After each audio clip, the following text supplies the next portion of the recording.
if we think that our teen is experimenting with alcohol, is there a message, one critical life message, or a couple? How do we deal with that? If they mess up in any area, we have to say we're there for you, and we will help you get through this. And hold them accountable. You're not the one doing the work. Holding them accountable gives them agency, gives them a sense of, Mom and Dad really believe I can make it through this. And people will say, well, I'm really ashamed of you. I'm not ashamed of my kids if they mess up. The shame needs to be in themselves. The guilt needs to be there for themselves. Would I be disappointed? Would I be saddened? Would I be frustrated and sometimes angry? Yes, but I care deeply about them. And that's that must to relieve their suffering and wishing them well. We'll be there to help you get through this. There is nothing that we cannot get through. It's called tragic optimism.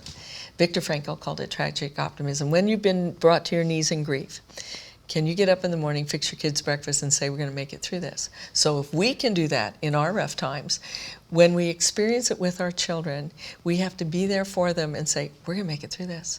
This is not pretty. This is not good. We're going to make it through it. One of the critical life messages is, I believe in you. How do we give that message with our body language and with our tone of voice to a teen who's starting to shut down? How do we convince them that we do believe in them? Kids need what I call the TAO of parenting. It's an acronym. It's like an algebraic formula. It does not give you an answer. It gives you a path to an answer. Our children need, in the good times and the rough times, TAO, TAO. Time, affection, and a sense of optimism. Parenting is not an efficient profession. It takes time. And sometimes that's hanging time when they're in good moods and when they're in lousy moods. It's knowing when to back off a little bit and not drill them with questions, but to affirm them with those life-giving messages and saying to them, you know what, you're going to a party. You might run into these kinds of situations. I know you can handle it. Let's talk a bit about what might happen. Go through some scenarios, but say to them, I know you can handle it, but also say to them, you know what, if you ever find yourself in a mess, call. We will come and get you. We will make no judgments. Call. We'd rather you be safe.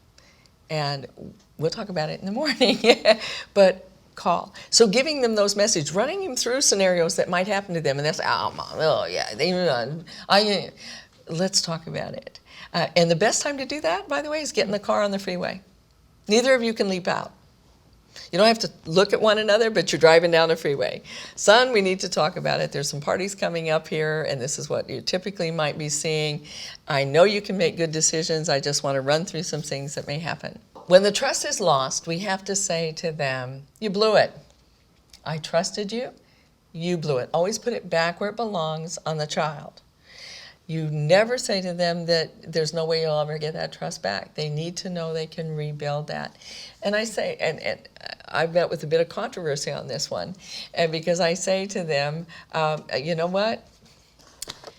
I'm going to wake you up at 5 in the morning. I wake them up at 5 for that discussion. That next morning, it's not a pleasant, they're waking up. And I say, and I don't say, did you drink alcohol at that party? If you know full well they did, it's like a kid with cookie on his face. Did you eat the cookie? Now you say you were drinking. I suspect you had more than a small amount by the look in your eyes, your behavior, and I'm concerned. I trusted you, you violated that trust, and I want that trust back. So let's look at a way that you can work through this. And you see, it's just we're going to make it. We can make it through this. And then I say to them, we're going to have a party at this house on Friday. What friends would you like to invite? And people say, no, he should be banned from everything. That's the brick wall. Jellyfish will saying, well, that's what kids do. I don't think I can do anything about it. Beckman says, this is serious, and we're going to deal with this. And says to them, you know what, we're going to have a party. Who would you like to invite? And I got to tell you, it's going to be supervised. And I'm going to show you, because you're underage, there will be no drinking. But I want to show you how you can have a good time at a party without the alcohol. Oh, Mom, nobody will come. Well, I'm not so sure about that. And our job is to run through with food once in a while, not just staring at them, but also not jellyfishing and leaving the house when you've got a group of kids over. But to say to them, we can have fun. without abusing it. You're underage, and you can't have it. And I'm not going to be serving at this house with all your friends. It ain't going to happen. But you know what? You blew it. Okay, now we have the party, or they say, oh, I'm not having a party at this house. I say, okay, then you're going to spend a weekend with us. We'll have a good time. And we do have a good time. We look at things that they can do and get out with them and bond with them, reconnect, and say to the kid again, I know we can get through this, and I desperately want to trust you again. What are you going to do? And the next party they say, well, you know, you can check it out. You can check me when I come home. They didn't come up with that themselves, by the way. You have to kind of help them. But they will come up with those things if you say to them, I think we can get through this. I know we can get through this. But you don't go to, well, when we were young. They don't want to hear about your stories right now. They just need to know right now that you're believing right now, and you're tuned into them, not your past, not history. You can make it. You want to raise a responsible, resourceful, resilient, compassionate human being who will stand up for values and against injustices, who will make ethical decisions when the burden's heavy. The first thing you have to do is recognize you cannot teach kids to think and act ethically unless it's rooted in deep caring. And that deep caring first has to come from us.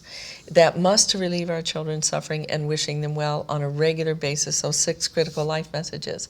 And when that deep caring is present, we nurture it in them as well. And when that deep caring is there, they are not going to be wonderful to other human beings and mean to themselves, nor are they going to be wonderful to themselves and mean to other human beings. It doesn't connect that way. That deep, deep caring flows in that interconnection. So I think the more we care deeply, the more tuned in we are, the time we give our kids, the affection, smile, a hug, and humor every single day. Humor has to be an integral part of their lives. And then once again, that tragic optimism that when we have been brought to our knees in grief, when things have happened where it's gone horribly amiss, can we say, you know what, kid, we're going to make it through that.